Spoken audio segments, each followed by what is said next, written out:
The only thing I can draw from that, this conflict, which has had many consequences that have gone beyond that geographical space and affected those of us, say, in Africa and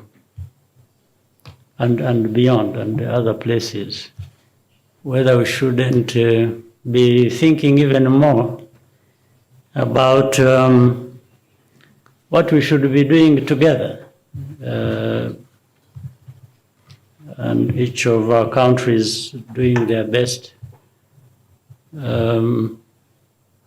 to make the kinds of investments that will enable us to survive no matter what conflict in other places. As of course we wish to have no such a conflict, so even to end them where they are, but to primarily survive the consequences of that. For example, everyone has heard of shortage of grains, of fertilizer, all kinds of things that we need for food or input into our agricultural systems.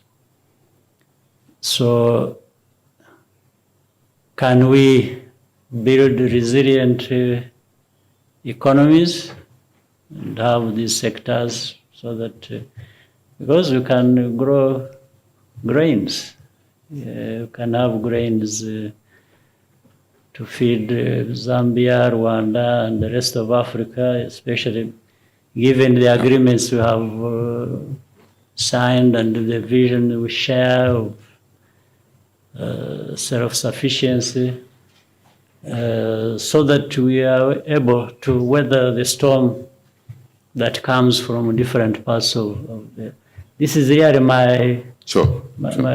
For me, what would be more important, but this is not to sort of belittle or minimize the importance of the effort. You, the leaders of our continent, attempted to contribute to the peace that is required in that part of the world, but also benefiting the rest of the world. Yeah. But I think putting them in terms of hierarchy, for me, the other one is more important, because even if you are to solve this problem, it doesn't matter that there is likely to be another conflict somewhere else. As we have seen, and I'm talking as a student of history, or an observer who sees what happens in real life. So instead of running after one problem and trying to address it, which is necessary to do whenever that is required, but more important, running after these efforts to prevent by creating resilience in our governance, in our economies, in our productivity, and I think this is where, yeah, but it doesn't stop people trying to do something whenever and wherever they can to try and bring to an end any conflict like that.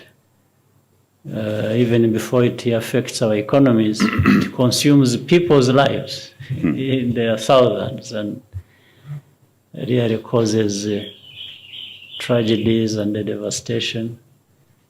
But so I'm not sure well, the journalist is doing his work, but as leaders, we have to do our work also.